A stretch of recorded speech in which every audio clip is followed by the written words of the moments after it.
forget. Recording started. You already slept. Okay, good. So today I want to talk about modifiers and specifically this issue of meaning. One person in the questions mentioned this idea of what do you do when you can't split a sentence correction question? And I'm going to assume everybody here knows what the heck I'm talking about. Give me a frowny face if you don't even know what I mean when I say split. And the frowny faces are to be found. Yeah, give me a smiley if you do know. The faces are kind of over here under the participant window. Okay, cool. So it looks like we're all speaking the same language. That's good.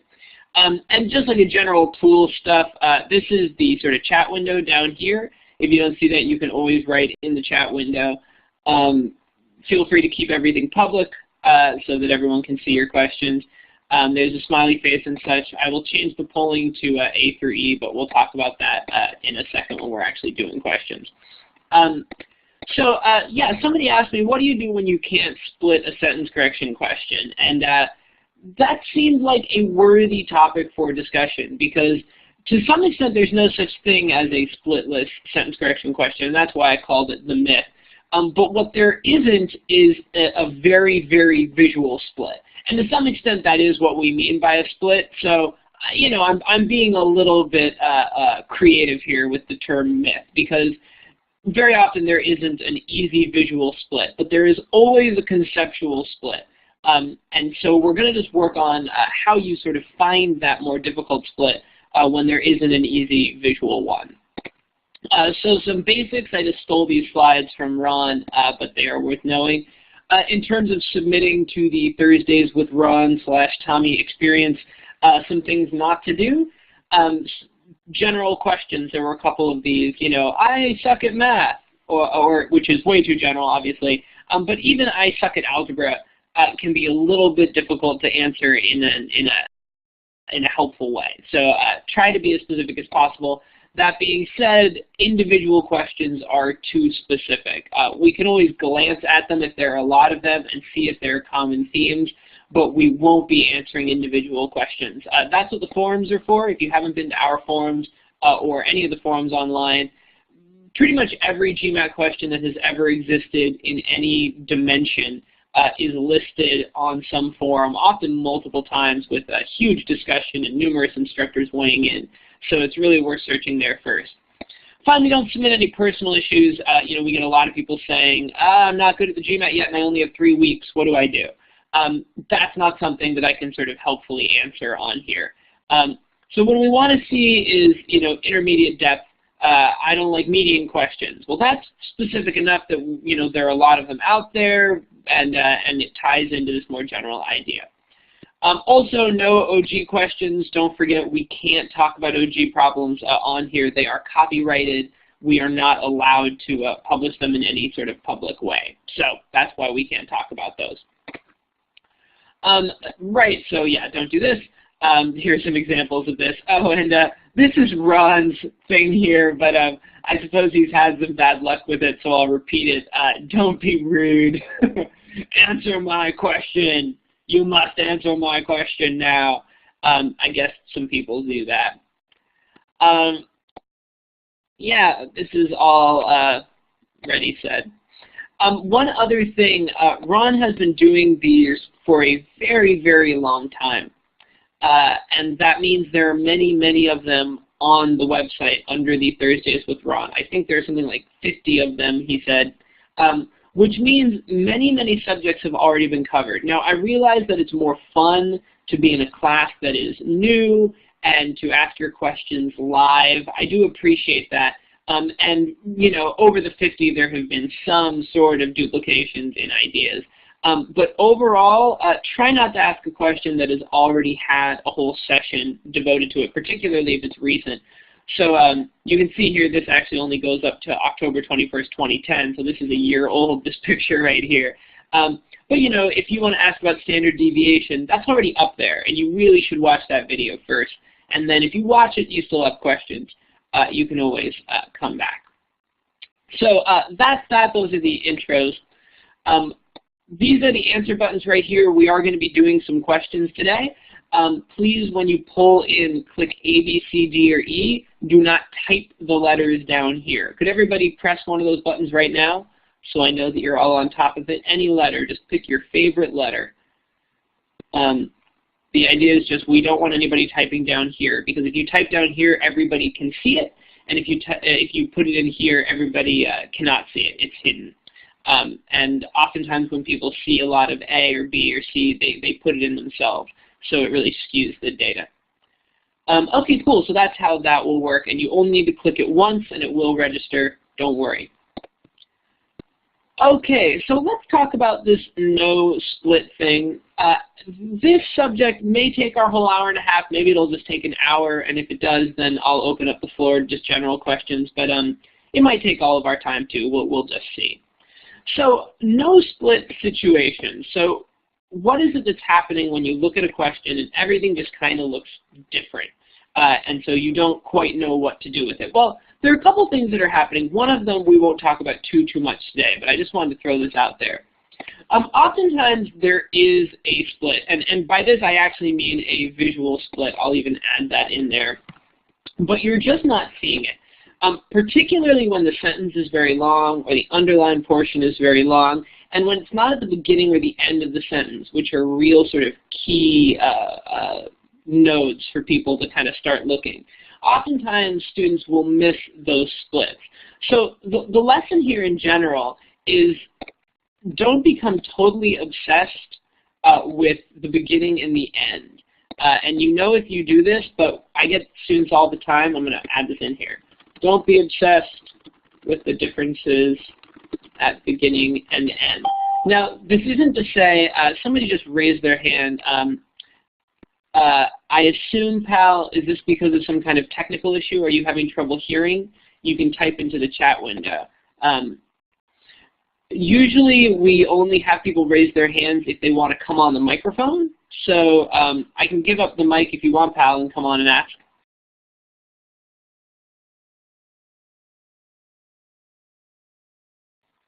I can teach you how to come on the mic if need be. There's a microphone down in the bottom left of the corner, bottom left corner of the screen. Hopefully you can all see it. That microphone will be grayed out when I'm talking, but if I give it up, if I let go of it like a walkie-talkie. Pal, I don't know if you can hear me. Everyone, I'm going to type really quickly to Pal. Give me 2 seconds here.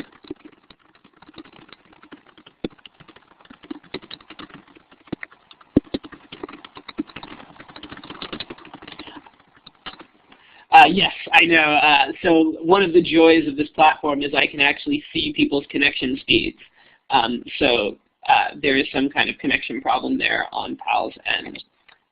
Sorry about that, Pal, but I will keep teaching and hopefully that will clarify.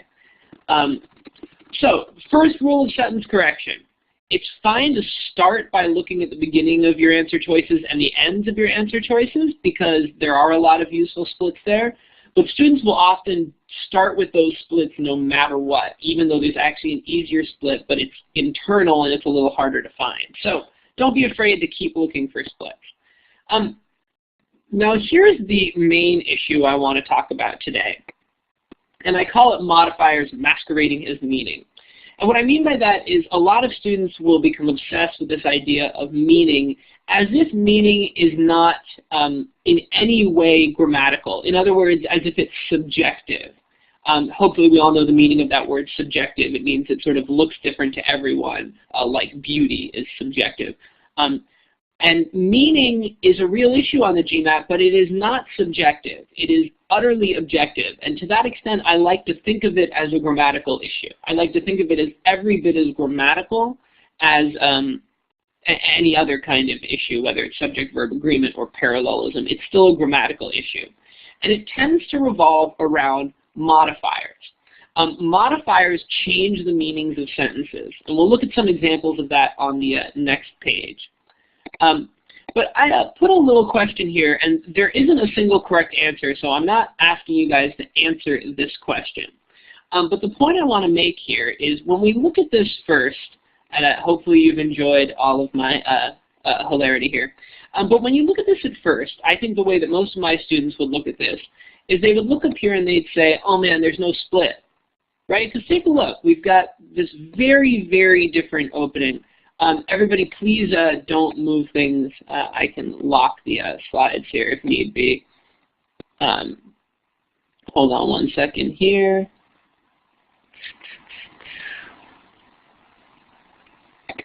I think this will keep people from moving things around. Let me know if you can't see anything, if there's a problem, but don't move boxes because it moves them for everyone. So the way that most people would look at this, right, is they'd say, oh, look, there's no split. Everything looks totally different, and then everything over here is the same. But there's no sort of little grammatical thing you can go on. And my point is this. Even though that is technically true, that you don't have something like, I don't know, run, run, runs, runs, run, right? When you see that visually, it's such an easy split. Or if you see go, gone, had gone, have gone, gone. Right, like, okay, well, that's going to be a verb tense split, and these are very obvious. That being said, there's still a split here in that 3 of these answer choices do something that we don't love, and 3 of them don't. Does anyone know, or sorry, 2 of them don't. Does anyone know a mistake in a few of these, something that we don't love in terms of clarity and modifiers? And you can just type it into the chat window when you see it.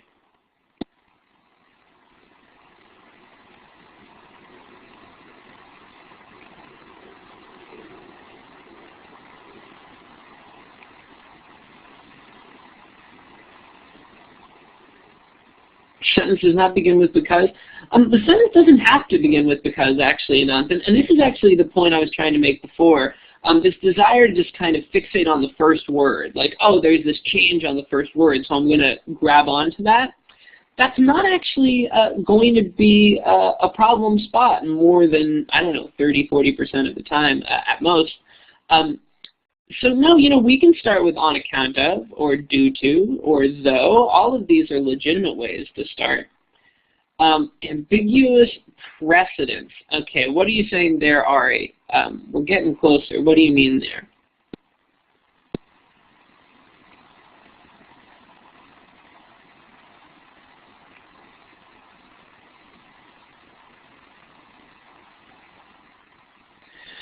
So we've got this pronoun issue. I also like to see it as a modifier issue, Ari, because technically, whatever it is, we really want it to come right after this comma, okay?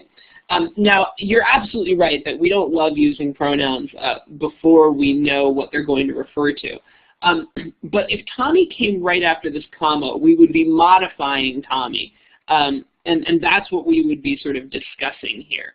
So that's kind of my point here, is that A does it, B does it, C does it. Now, whether you want to see this as a pronoun issue or a modifier issue, I'm actually fine with either one. It's problematic both on both counts.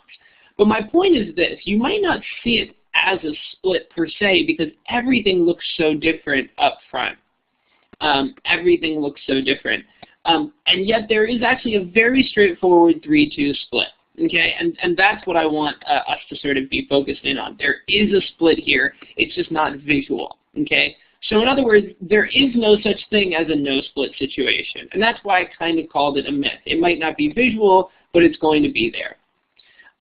Some other basic stuff today, since we're going to mostly be talking about modifiers. Modifier issues are often long, so whenever you see the whole sentence underlined, that's a good sign that you're dealing with modifier issues. Also, anytime you feel that there's some kind of subjective meaning issue, that is because of modifiers. And we're going to look at some examples here. I'm sorry, you guys. Pal is still having troubles. He wrote to me privately. I like to get everyone feeling good if I can.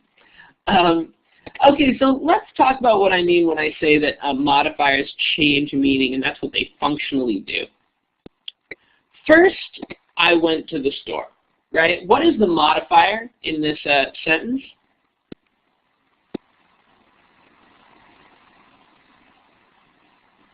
First, awesome, first. Does anyone know what it's modifying?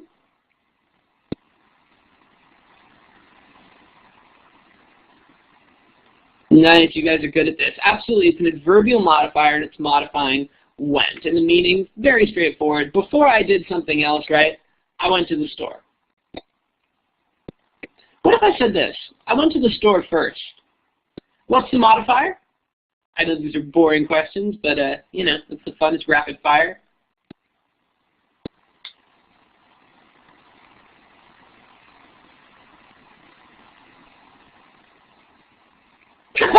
Wow, this got hard. No, it's a much easier question than you're all making it out to be, thankfully. Well, I cannot be a modifier, you guys. I is the subject, right? I is just the subject. It's actually still first. Nothing changed. Only the placement of first changed. But actually, nothing in this sentence has changed. Nothing at all. There is no difference between saying, first I went to the store and I went to the store first. Now, there might be a slight implication. Well, okay, the one maybe tiny difference. This isn't a grammatical difference at all. You could argue that here when you say, first I went to the store, second you could do something totally different. So for example, second I napped. Whereas in this one, the implication is I went to the store first, and then I went somewhere else second. Maybe there's a little bit of a hint of that, but again, it would be nothing that you would build a GMAT question around. Okay, so that's not a big deal. I'm going to take those away. That's how unimportant they are to me. What I want to compare to is this. What is the modifier here?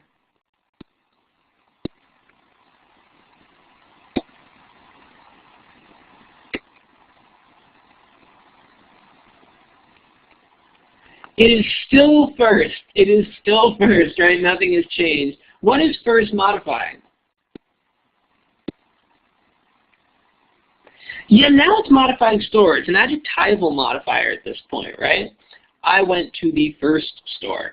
And the meaning here has now changed, right? Choosing among stores, I went with the first one. And this is what happens when you move modifiers around, right? Now, none of these sentences are particularly unclear. But we can look at some other examples here. Let me just show you some examples. Also, you guys, a student asked me privately, please feel free to always write your questions publicly, just otherwise it looks like I'm answering ghostly questions.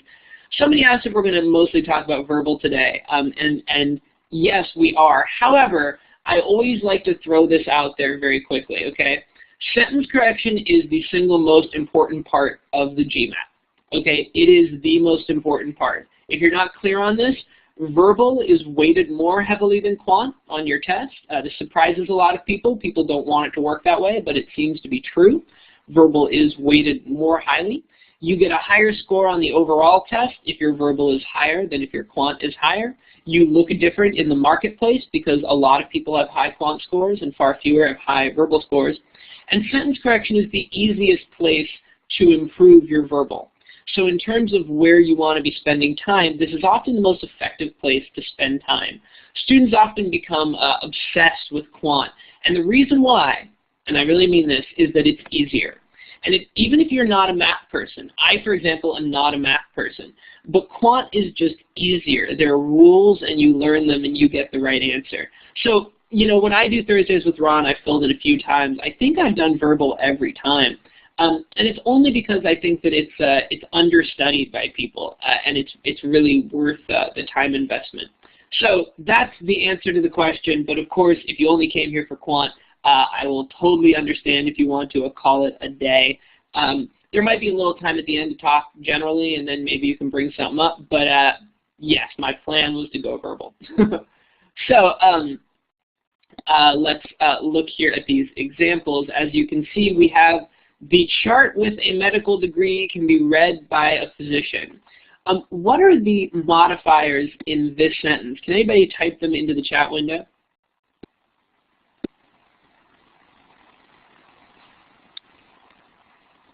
The modifiers in this sentence.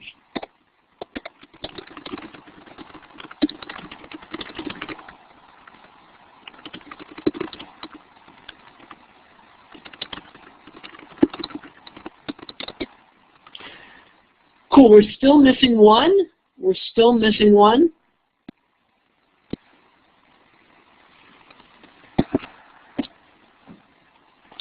No, chart is a noun. Chart is the subject. So a few people picked out medical on its own. Now, technically, medical on its own, yes, is an adjective. It's a modifier, so that's true. Then a lot of people picked up on with a medical degree. That's a prepositional phrase, and it's modifying. Oops, sorry. Sorry, you guys. I meant this one, though obviously the same holds below. And it modifies chart. But no one has picked up on by a physician. By a physician, also a modifier. Prepositional phrases are all modifiers. And it's modifying read. It's similar to first. It's an adverbial modifier. Okay. The point is that this is a problematic modifier. Obviously, the chart can't have a medical degree. What about this sentence, you guys? Everybody give me a, let's see, give me A if you like it and an E if you don't. For sentence number 2.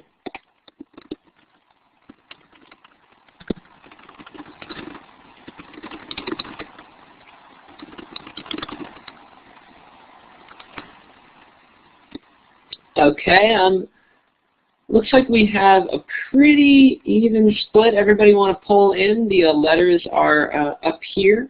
They're blue. So let's see. We've got, yeah, pretty even split. Look at that. Half and half for A and E. So we have 2 modifiers yet again. A person with a medical degree. Well, with a medical degree is modifying person. And this says, can read the chart by a physician. This does not actually make a whole lot of sense. Now, you could say it could read a chart by a physician, but the chart by a physician, what would that mean exactly? The chart was written by a physician? Do you all see what I mean? It could be like the chart written by the physician, maybe. Or filled out by the physician, but it doesn't actually make sense. So this is actually a problem modifier, okay? It's not missing an action verb. It's not missing any kind of verb. No, I'm not sure how an action verb would be related here, but it's not missing a verb. It's just read the chart by a physician. It's like saying I can read the book by a novelist, right? I can read the book by an author. What do you mean by an author? Like the book is specifically, but by an author is any author, right? How can there be a specific book by any author, right? Oh, I see. You mean by it can mean beside. Can read the chart by a physician. No, I don't think they would do that on here, Ari, but I do know what you mean. You're right. That's kind of a weird pseudo-read of it. But either way, it's wrong, so that's good to know. It's also ambiguous. This example, though, is great. The chart can be read by a physician with a medical degree, right? By a physician modifying read, it's who can read it, and with a medical degree is modifying physician, which is perfect, right? So these are just some examples of things to be on the lookout for with these modifiers.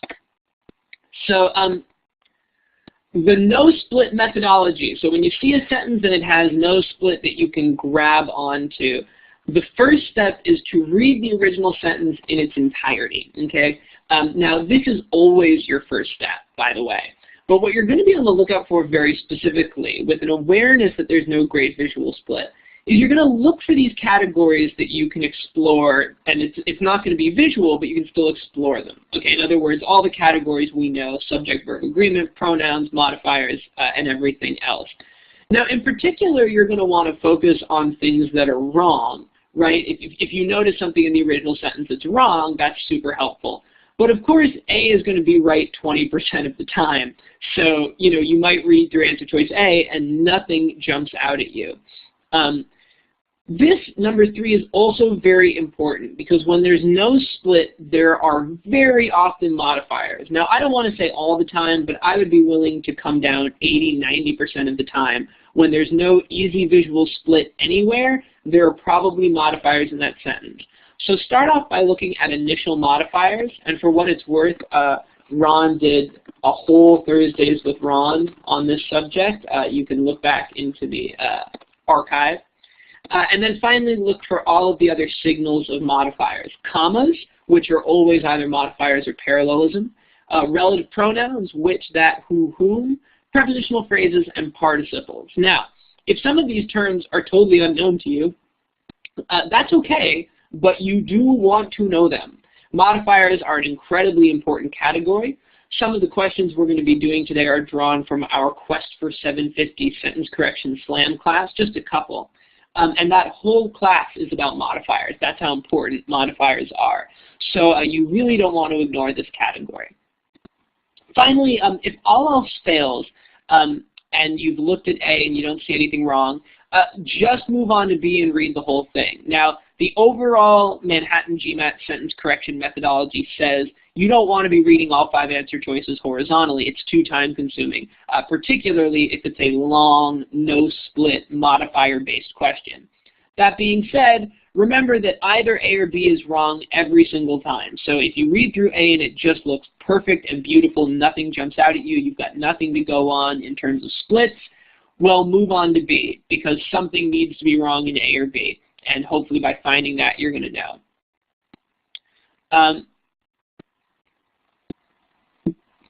Dumb question, do you mean there's a 20% chance that answer is A, not that 20% of right answer is A?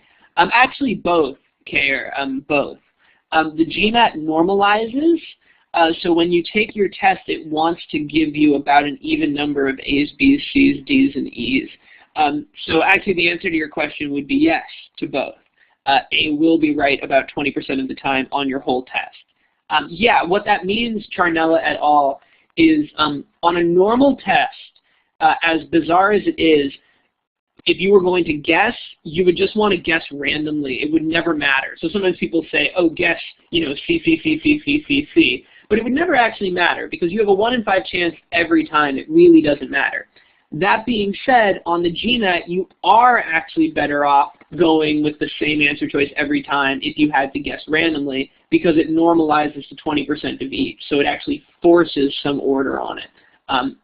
So yeah, again, that actually should never matter because you shouldn't be guessing out of 5 almost ever on the GMAT, almost ever, whether on quant or verbal. So that should never even come up as an issue. Okay, let's look at some questions. This one actually has a secret split. I'm just going to tell you that, but let's take a minute 15 on it, and then everybody pull in.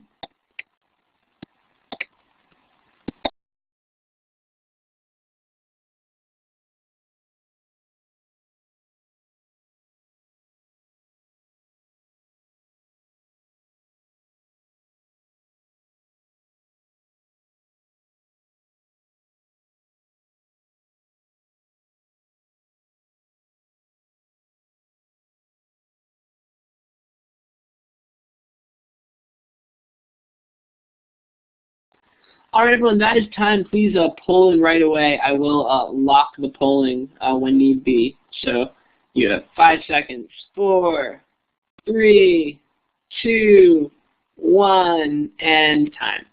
So here's the thing. I'm going to be very, Janetta, please don't type your answer into the chat window. We're going to click the buttons up here. But I have grayed them out now because I want to hold everybody to time. And the reason why I want to hold you to time, it's not just because I'm a jerk, though of course I am a jerk. It is because sentence correction, when done correctly, usually will not take much longer than that, even when the sentence is quite long.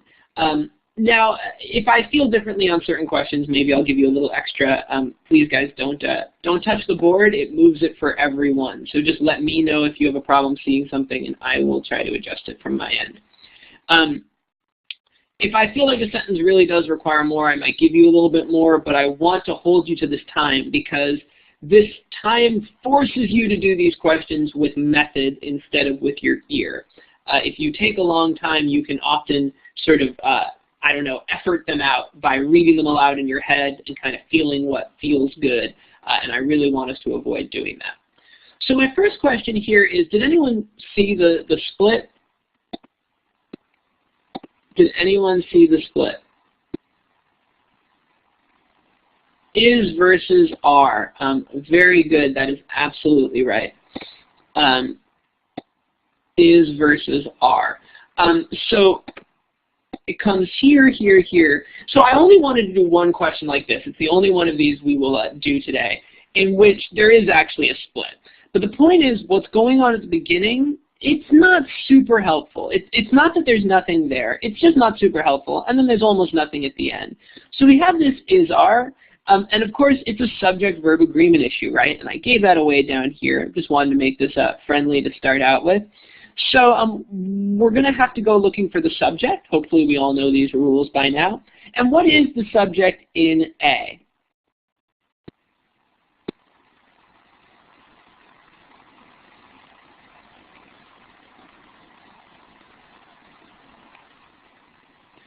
The powerful effects.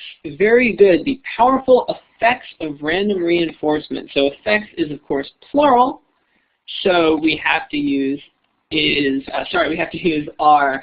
So A is wrong. Okay, what is the subject in B? And you'll notice that it changes, right? It's not quite the same. Well, I guess it is and it isn't. What is the subject in B?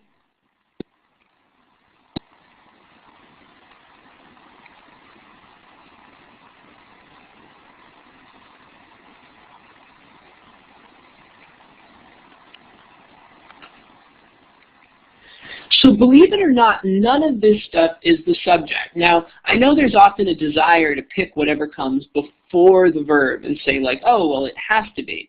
But there are a couple exceptions to this rule. The first exception is when you have what's called an inverted subject sentence structure. The problem here is actually the sentence is so bad it doesn't even really have a subject. But I do want you to be aware, if I say something like,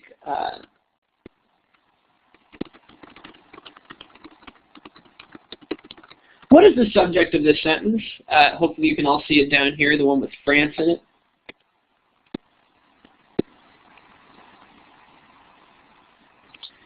Yeah, it's rivers, right, or many rivers. Even though there comes before the are, it's rivers. So that's called an inverted sentence structure. In this case, the subject is actually powerful effects, is the way they're trying to write it. The powerful effects are something.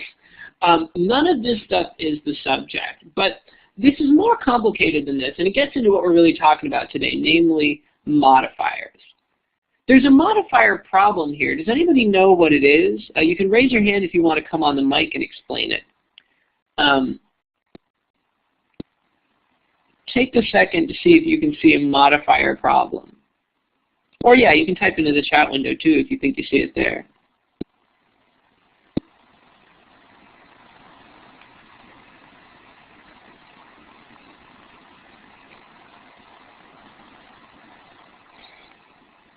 Nobody's really sure. So I recommend you all watch Ron's session on initial modifiers, but take a look at how this starts.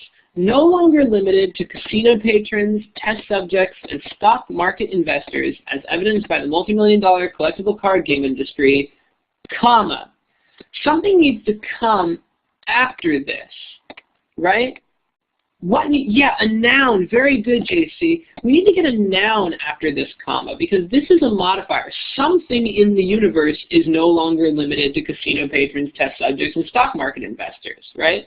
And we need to get what it is right after that comma. This is a rule of modifiers, okay? So we actually have more of a modifier issue here than a subject-verb issue. Technically, effects is still the subject, but the modifier is broken, okay? So we've already gotten rid of A, we've gotten rid of B, and for what it's worth, E makes the same mistake as A, right? We have effects and is. So now we come down to C and D. We had a fair amount of both in the room, almost an even split, in fact. Does anyone see a problem with one of these two? Clearly our subject-verb agreement is still okay in both. Powerful effects are, powerful effects are. So it's not subject-verb agreement anymore. What is it?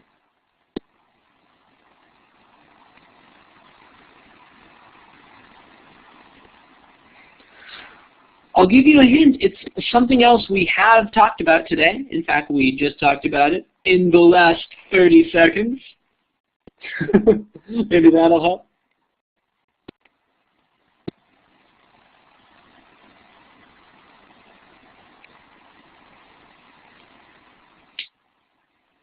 We have a modifier error. JC, where is that? What do you mean?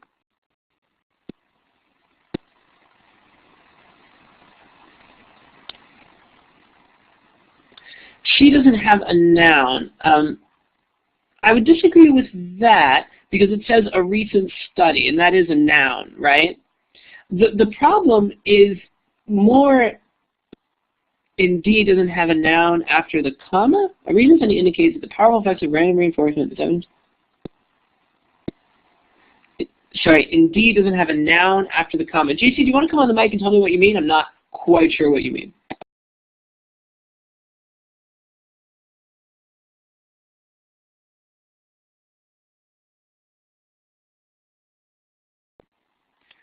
Don't have a mic. I don't believe it. They don't build computers without microphones anymore. Are you in class on an iPad? Wait, that has a mic too. All right, fine. You don't want to talk on the mic. No worries. Okay, so let's see, right? Let's look at our modifiers. In A, we have what? What is the first modifier in, C? What is the first modifier in C?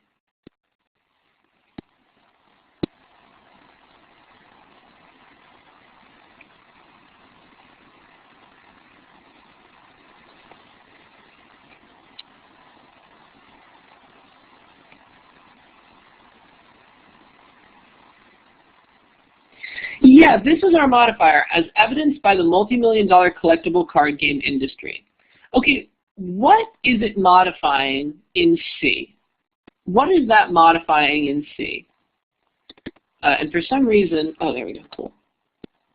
Yeah, it's modifying a recent study, right? A recent study. Now, what is it modifying in D?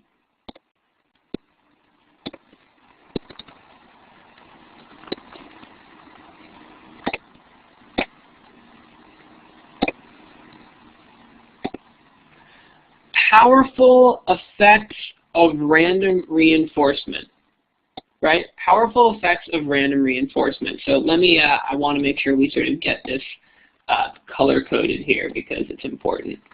So I'll put that in purple, and I will put this in purple. So here's the million-dollar question, right, in terms of meaning. And I'll write it down here if there's room.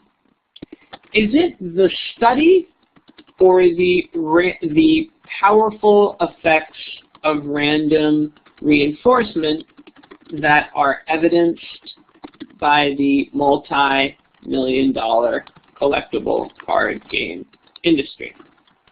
What do you guys think? I spelled evidence wrong, but hopefully you know what I meant. What do you think it is, you guys? Just think in terms of meaning, right? Because we've got modifiers and meaning here. Yeah, well, we seem to have mostly agreement. And it's absolutely the effects, because the study itself is actually indicating the effects. So that's not evidence of, the card game industry doesn't show that evidence in itself. What it is that the powerful effects of random reinforcement have been evidenced by the multi-million-dollar collectible card game industry. Now, I don't know if any of you out there ever played, Magic the Gathering or Pokemon, but the idea here is that people want to open packs of cards and get random stuff. The idea that you could randomly win something big, that is what is evidenced by how successful this industry has been. And that's why the answer is a D. So here's the important thing to me on this question, okay? The subject-verb agreement is important. It gets rid of A and E, and that's pretty helpful. But B, C, and D also have a split. There's also an issue here, and the issue is modifiers. There is a modifier split in this sentence, and I want you guys to get as good at recognizing modifier splits as you are at recognizing subject-verb agreement splits. Now, I know that's not easy. Subject-verb agreement splits, it just is. It should be so obvious. But I want you to notice that this phrase, as evidenced by the million-dollar collectible card game industry, keeps moving around. In A, it's next to reinforcement, right? In B, it's next to investors. In C, it's here. In D, it's there. It keeps moving around, and I want you to notice that because it is fundamental. It is meaning-based, but it is also grammatical. It is wrong to say this sentence modifying something that is totally illogical, okay? So before I leave this one behind, are there any questions? Does it make sense kind of what we're doing here? All right, I'm going to take your silence as enthusiastic assent. So if it wasn't clear, by the way, the answer was indeed the D, which makes the random reinforcement the modify E. All right, everyone, let's do this one.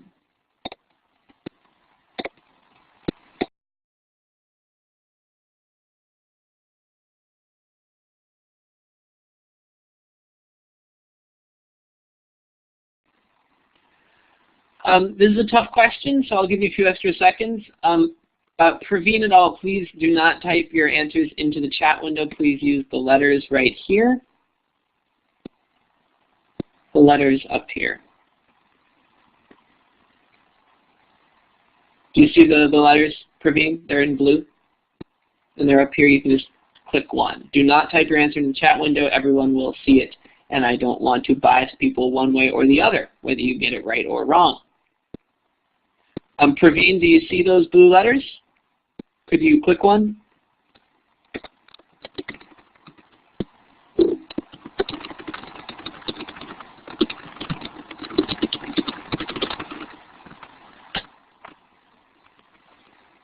Maybe Praveen does not have audio and is just doing this visually. Okay, anywho. All right, so let's look at the polling results here. We have a lot of love for B, and then a little bit for A, C, D, and E.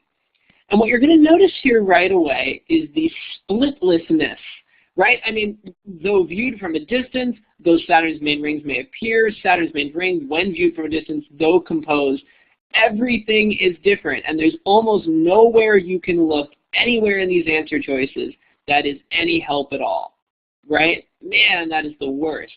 And this is why this methodology is so important, because the first thought I want you to have is there is going to be a form of modifier issue, and there is going to be a meaning issue, okay? And those two things are going to be wrapped up in each other, okay? So I want to throw this to the floor first. Can anybody give me a reason they crossed off anything? So just as a starting point, you can type it in the chat window. Does anyone see a grammatical issue anywhere? Because there's so much difference here, but maybe we can find something. So you can just type in the chat window, or if you want to raise your hand, you can use that sort of picture of a hand with a green arrow, and then you can come on the mic if you'd rather explain it. A has a meaning issue, says Kier. Okay, so we've got a meaning issue.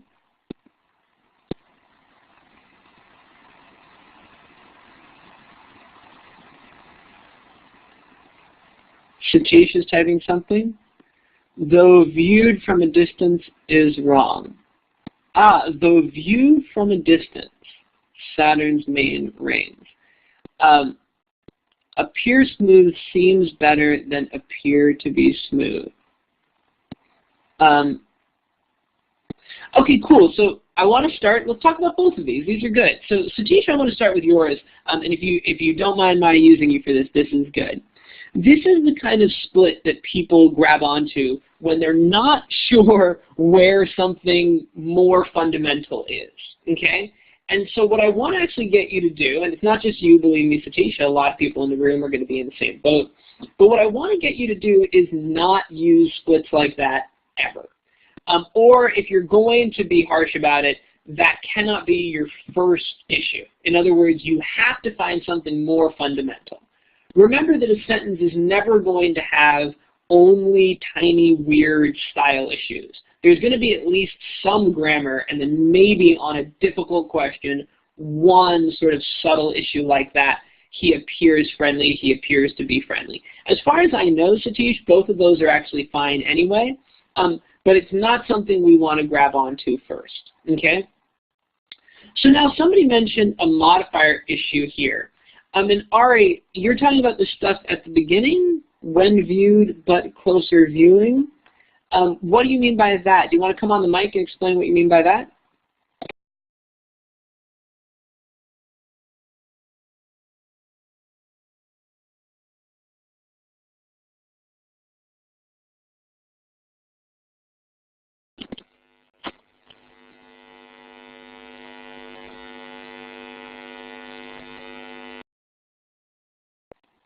Somebody else grab the mic. Obby700 grab the mic. If you have something you want to say, Obby, that's fine, but you weren't saying anything. Okay, so let's talk about modifiers. So Mo, you're bringing this up, and Kier brought up this though viewed from a distance. That's also wrong, and you're absolutely right. Though viewed from a distance, that's not what we mean. What we mean is when viewed from a distance, right? And these are both modifiers. And I want to talk about this modifier here, when viewed up close. Can anyone tell me what when viewed up close is modifying? In A, when viewed up close.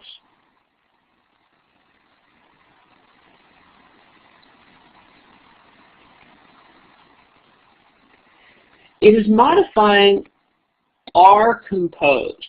So you need to be a little bit careful when does not modify a noun. It's about time. Anything that's about time, I'll do a little side note on this.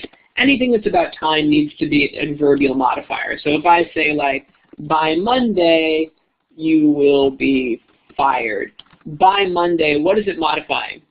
You guys, what is by Monday modifying?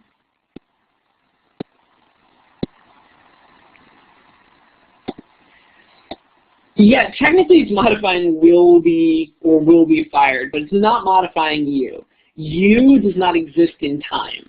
This is an answer to the question, when will the firing occur? It's about the firing, it's not about the you, okay? And anything about the time is the same way. When you get home, I will be there. When you get home is actually modifying, you know, will be or will be there, because that kind of thing. Now here's the issue that a lot of people are saying, right? This is about when. If I say, when you look close, it is on fire. Let's just make it very simple. What is the problem with this sentence?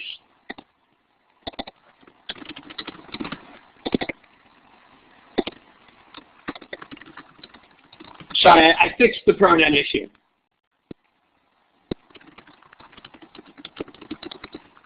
And I'll compare it to this. Here's like another sentence. We have two sentences here, and one of these makes a mistake. And it's not a pronoun issue. The ant is a man. I'm going to call him him. And I'll change this to closely, which is what it should say. It's a modifier issue. Anyone know the problem? And Mo, I thought this is what you were commenting on, if you want to weigh in.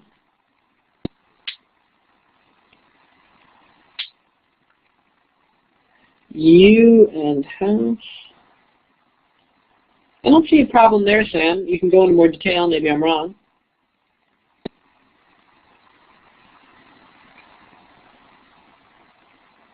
No, it's not a pronoun issue. It can only be house. You is a person, so you can't say it for a person.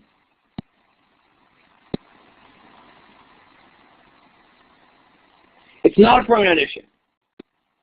Mo. So Mo is picking this up, you guys, and this is what we're talking about today, right? We're talking about meaning, and it's why you always need to be able to take a step back from grammar on these more difficult questions and not get caught up in the minutia.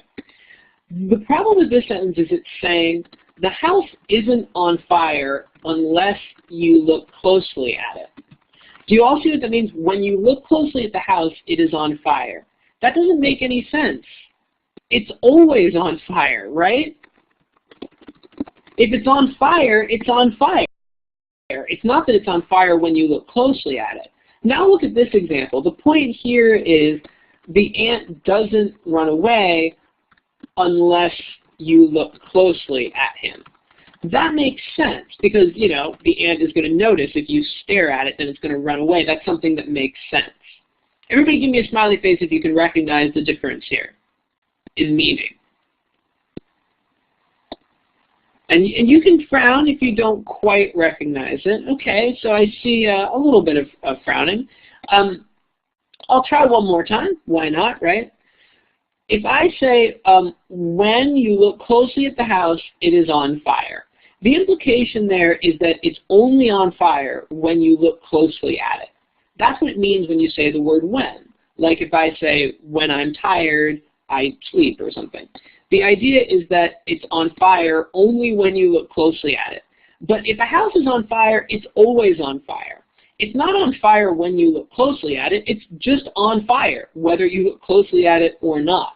Whereas in the second example, which I will box to keep them very separate, in the second example, the point is that the looking closely actually has the effect of making the ant run away. And maybe I'll add that in there. Looking closely does not create the fire, whereas here, looking closely does cause the ant to run away, right?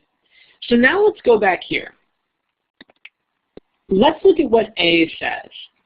Is it true that they are composed of thousands of separate icy ringlets when viewed up close? Everybody give me a smiley or a frowny if you think that can be true, that they are composed of thousands of ringlets when viewed up close. Cool, so a lot of people aren't voting, but everyone who's voting is voting correctly.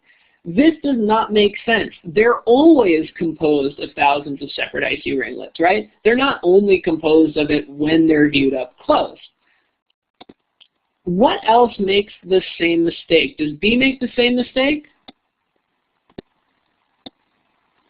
Yeah, it does, right? They are, in fact, composed of thousands of separate icy ringlets when viewed up close.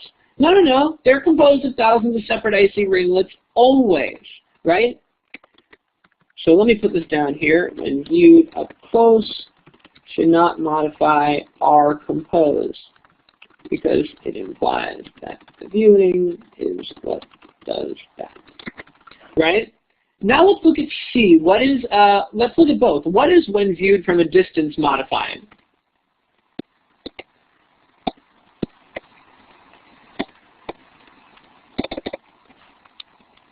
So remember, you can't actually modify nouns with when, right? We've already talked about this. So it can't be rings. I know that's what it's touching, but touching only matters when you're modifying a noun.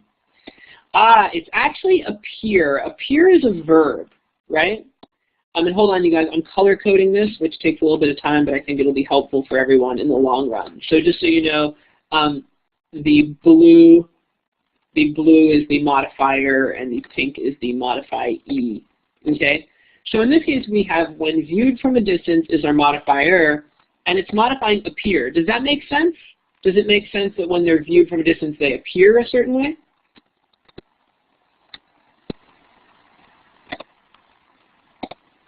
Yeah, this does make sense. Do you see the difference? The difference is it that when you look at them, they are this way, or is it that when you look at them, they appear this way? Oh, that's what it is, right? When you look at them from way far away, they look a certain way. It's not that they are a certain way, because your looking at them can't affect how they actually are. But your looking at them in a certain way can affect how they appear, right? Okay, so that one's okay. What about this second modifier, when viewed up close? What's that modifying?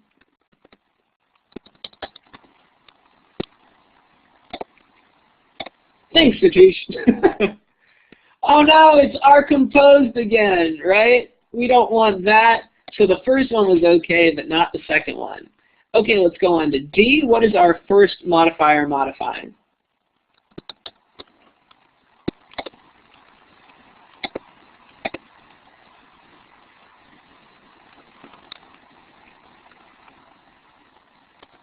May appear. We already worked out that we're okay with that.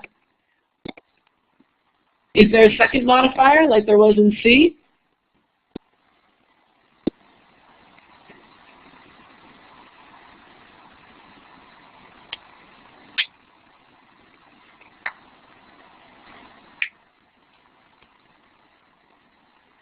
There's actually not. So I know that we're trying to grab onto something just because that's how the structure has been up till now, but there just isn't. They've gotten rid of the second modifier. They just say closer viewing reveals them to be composed. Closer viewing is now our subject, right? And the verb is reveal. So there's no modifier here. But what you'll notice is there's also no problem, right? Because we don't have a misplaced modifier, so there's no issue there. And then finally, in the last one, we have composed of icy ringlets if viewed up close. Once again, they are not composed if they are viewed up close. They are always composed, so we have the same problem there, right? And then the second one, when they are viewed from a distance, that one is actually okay because it's modifying may appear, which would be okay. So D is the only one that doesn't break this meaning modifier issue. That's the whole question, which is cool, right? Because it's a really hard one, and I don't want to underplay this, you guys. This is a tough question, so don't feel bad about missing it. But what you'll notice is this one issue is what's wrong with all four of them, which is nice. Somebody has moved the box. Please don't move the box. I'm sorry if my square is off people's screens. It's the problems with what we're using here, this Illuminate platform that can appear differently on certain people's computers. So I do apologize for that if that's what's happening to you. Let me know and I'll try to fix it. So give me smiley faces if that's okay. If it's not, I would like to hear specific questions, not just a frowny. I'm happy to answer specific questions though. All right. Cool. Let's look at some more. I don't know why that's in purple. Sorry, you guys. Let me just. Well, here I'll start the timer. You can all work it out.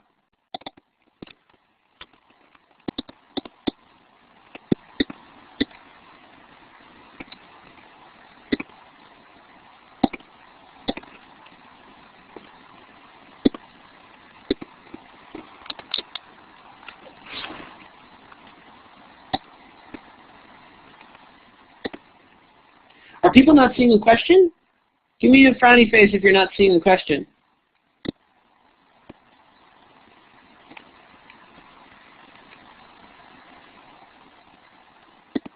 Man, Illuminate is being so wacky today. Sorry, you guys. Let me try doing a little motion. Maybe that'll help. I'll reset the timer. Sorry about that.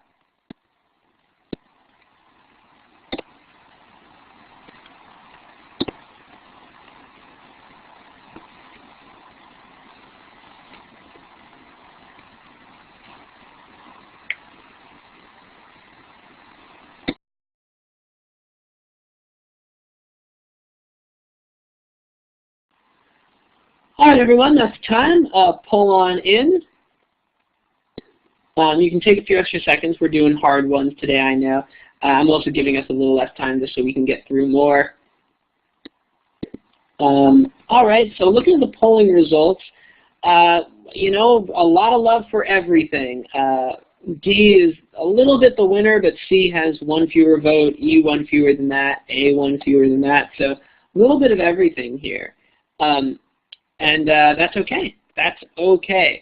So our methodology you're going to remember for when there's no good split to jump onto, and you'll notice once again way too many differences to kind of grab a visual split, is we're going to read through A and look for problems. And we're lucky today because we're going to see some. Anybody have any problems in the original sentence in A? Either categories or specifically? JC, a parallelism issue. Nice. All right, where's the parallelism issue?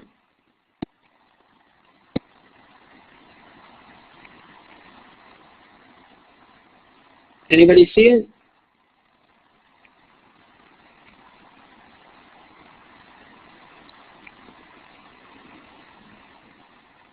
Harmless is not parallel to Eaton. Yeah, so, well, you got to be careful. You're right there's a parallelism issue here, but it's actually a pretty subtle one. Does anyone know what kind of word Eaton is?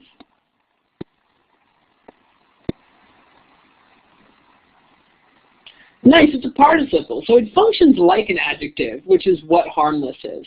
But you're still absolutely right that this enormous participial phrase, which is modifying, right, is not really parallel to harmless, right? These don't match up because this is a giant participial phrase and this is an adjective. How can tomato be now harmless and once thought to be non-harmless?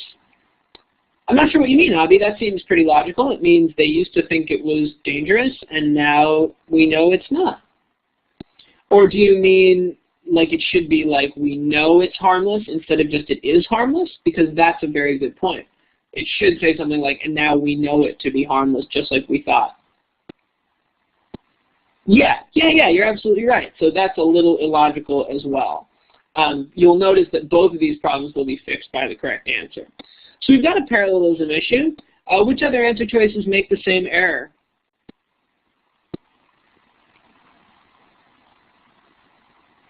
Yeah, B does it. Anything else?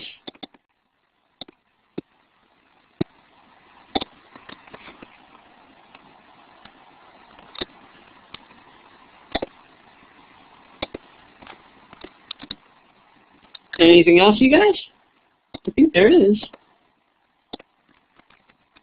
I think C does it. The tomato is harmless and now eaten in large quantities around the world. That's the same kind of annoying list form, right?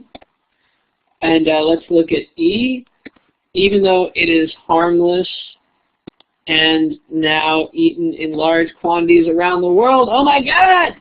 They all do it. They all do it except the correct answer. Now take a look at the difference in D. Eaten in large quantities around the world and known to be harmless. What you'll find in both of these is they're both, actually I want to make them both green to be clear here. Yes, Mo Yang, we should absolutely always look for parallelism when we see and check it, particularly when it's when things are changing around the and very visually. So you'll see like we have eaten in large quantities around the world, known to be harmless. This fixes both of the issues, both that harmless is just really short and eaten in large quantities around the world is really long, and the GMAT really doesn't like that. I'll write that down here. I think it's interesting. Doesn't like to parallel a really wordy modifier, now eaten in large quantities around the world, and a really concise modifier, harmless. This is just an aesthetic issue. So this isn't the same thing that, who was it who was saying? Somebody mentioned, oh, Avi, your issue is also relevant, which is that we really want it to be known to be harmless as opposed to just being harmless, right? So D actually fixes both problems. I mean, we've already answered this question, but just for the heck of it, does anyone see any modifier issues anywhere in here? Just because we're talking about modifiers a lot. Ah, yes, Mo, there we go. We have a modifier, right? Including belladonna. This is a participial modifier, and we really don't use participial modifiers with commas to modify nouns. It doesn't really make any sense. The tomato is a member of the generally toxic nightshade family, including belladonna. It's just dangling there, right? It's just floating. Guys, Charnella, please don't move things. I can see people moving things. Please do not move things on the board. Let me know if there's a problem seeing it, and I will try to move things. Okay, cool. So this including belladonna is definitely problematic, which includes belladonna, of course, much better because it modifies nightshade family. And what I want you to notice here, I'm really glad you all noticed parallelism. That is rad. But I don't want you to ignore these modifiers. That's what I'm here about today, right? As soon as you see that you have including belladonna here, which includes belladonna here, and then the last sentence moves the including belladonna to the end, right? It's moving around. This means you have modifier issues, and you want to deal with it. And so that would be another reason to get rid of all of these in purple. Let me type this in here just so it's clear. Including belladonna is a dangling modifier, right? Okay, cool. You guys are really good at that one. The text you are writing is on top of the question. Is it for everyone? Gotcha. Wow, that is just annoying. Sorry, you guys. It's not for me, but it clearly is for all of you. I can try to shrink this up, and maybe that'll help. Yeah. So JC, that's better. Okay. Cool. Cool. That was something. Sorry about that, you guys. Oh, illuminate. Okay. Let's try this one.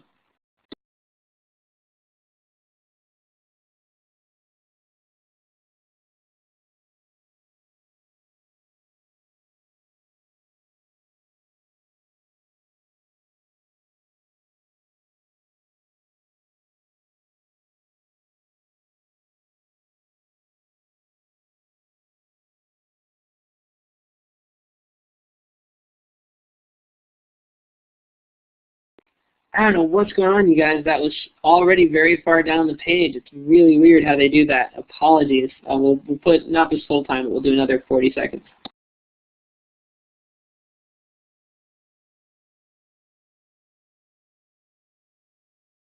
All right, just figured we'd go on full time. Man, this is frustrating. Sorry.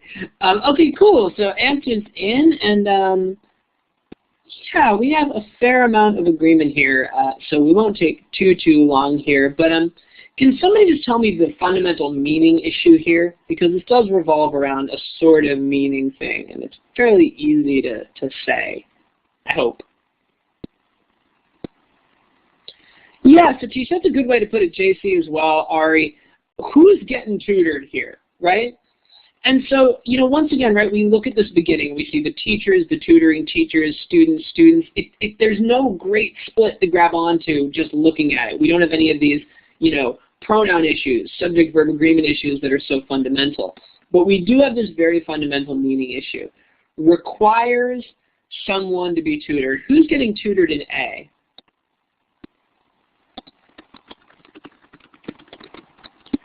Yeah, who's tutored in B?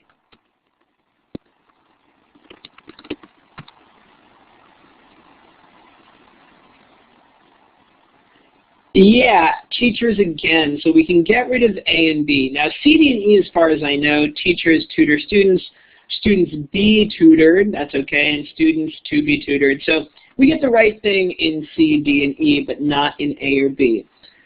Okay, so where's something to grab onto in C, D, or E? We didn't have a lot of love for D, and we had a fair amount for both C and E. So where's something we can grab onto here?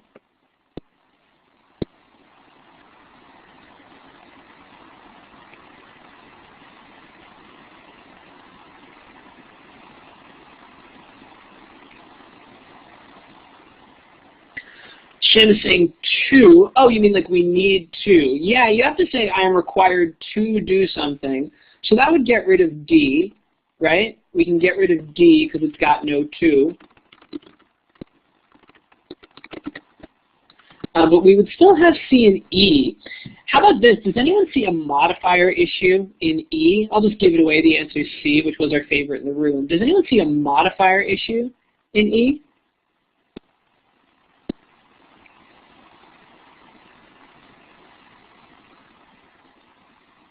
What is it? Yeah, this in core academic subject. Now this is subtle. This is subtle, and it's why it's really worth looking at. This right here, it kind of looks fine, and yet there are multiple readings of this, in my opinion, from a meaning perspective. Namely, it could be that the students need to be tutored by their teachers, and the subjects in which they need to be tutored are the core academic subjects, which would make sense, right? And that's what C definitely says, because in core academic subjects can't modify students. What is in core academic subjects modifying in C?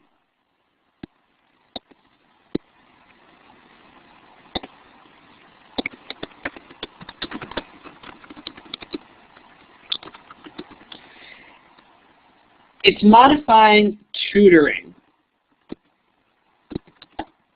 Right, the tutoring, tutoring isn't there, you guys, in C.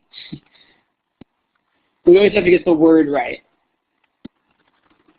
because the form of it very much matters. In answer choice C, it's modifying tutor, the verb tutor. The teachers have to tutor them in core academic subjects.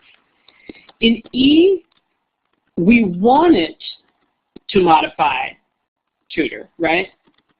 We want to modify to be tutored. But as someone already says, it could be modifying teachers, because that's also logical. It would be their teachers in core academic subjects. So for example, they need to be tutored by their math instructor, by their English instructor. The core academic subject teachers have to tutor them in something, right? So if we moved it, let's see, requires students who are underachieving to be tutored in core academic subjects by their teachers. JC, I would argue that it's grammatically correct.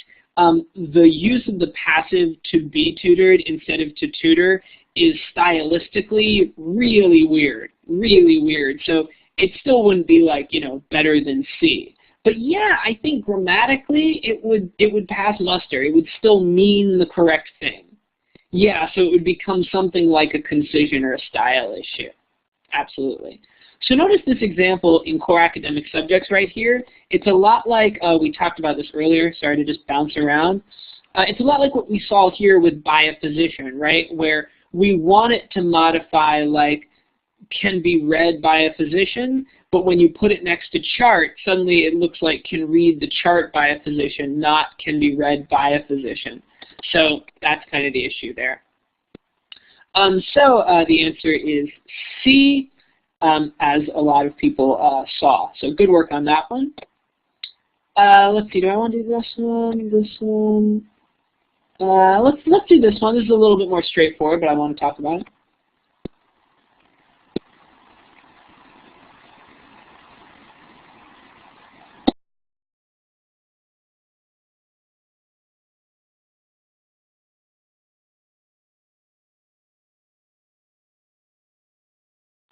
All right, everyone, that's time. Poll in. Hopefully this one is fairly straightforward. I wanted to be friendlier. We've done some hard ones. So poll on in. So once again, the whole thing is underlined, but we do have a reasonably decent split at the beginning that will give us a sign. Can anyone tell me a problem in A? The whole thing is underlined, so we know there's going to be a modifier issue. What is the problem? Possessives. Yeah, more or less. Satish, that's actually true. More specifically, more specific. So with A, how do we have a problem?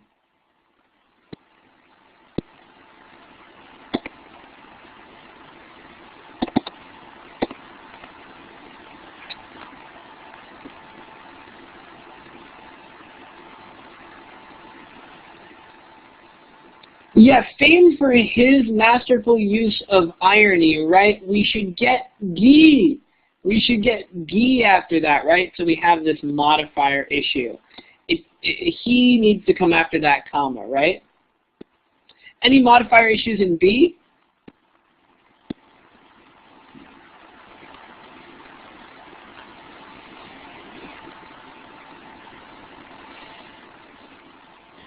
Due to is incorrect. Have become classes due to the author? I'm not sure, Abby. I don't love it stylistically, but it's not really a grammatical error.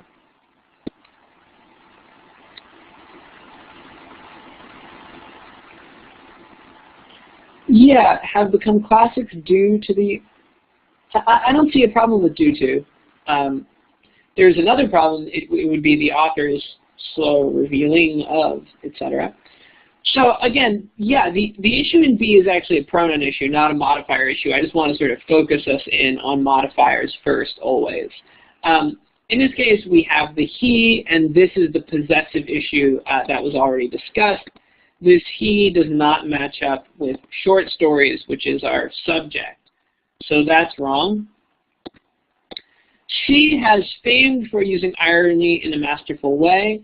This still should technically be Guy de Maupassant, or sorry, Guy de Maupassant, which is a broken modifier. And then finally, in E, we have the same issue we've seen before. So you guys were really on top of these. Oops, want to make that blue. So we have a pronoun issue or a modifier issue in all 4 of the wrong answers. Okay, too easy. I get it. Let's try this one.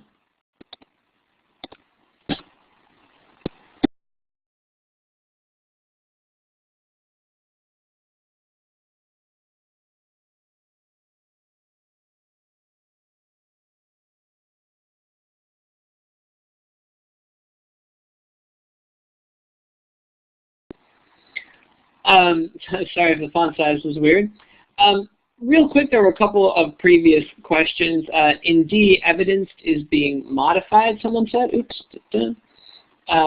In D, evidenced is being modified. Evidenced is a modifier.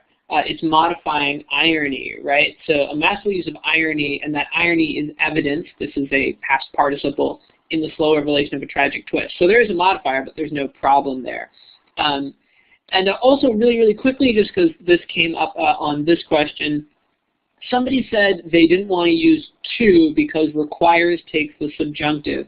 The rule to remember about subjunctive usages, and again, if you don't know what we're talking about, don't even worry about it because I don't have time to do the whole detail on it. But you don't use subjunctives with bossy verbs unless you use the word that. So require can be, require can take the subjunctive or not. So in other words, I can say it is required that you, that he turn off the faucet every day. Or you can say he is required to turn off the faucet every day. In the first example, this is a subjunctive construction where turn is in the subjunctive. In this version, it is just a non-subjunctive construction. So hopefully that answers your question. Sorry to super rush it. Okay, we're back here, and the underline is not there. Okay, cool. But again, you guys are actually really on top of this. It looks like I have exhausted my total stumper questions today, but that's okay. What categories are central to this question? It's really just one category twice, I think.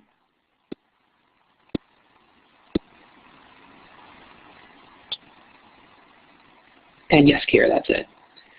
Modifiers and parallelism. Yeah, I would argue it's mostly parallelism. Man, this is a parallelism question par excellence, right? What are our parallel markers?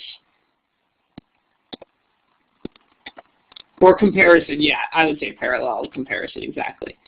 In contrast to and the comma, those are the parallel markers, right?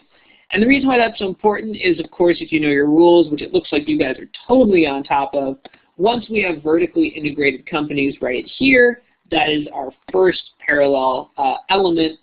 After the comma, we need to have the same one, and that's just going to kill A, B, and C right away, right? We need to have the horizontally integrated companies after the comma. And then we come down to D and E, and we have another parallelism. What's the parallelism in D and E?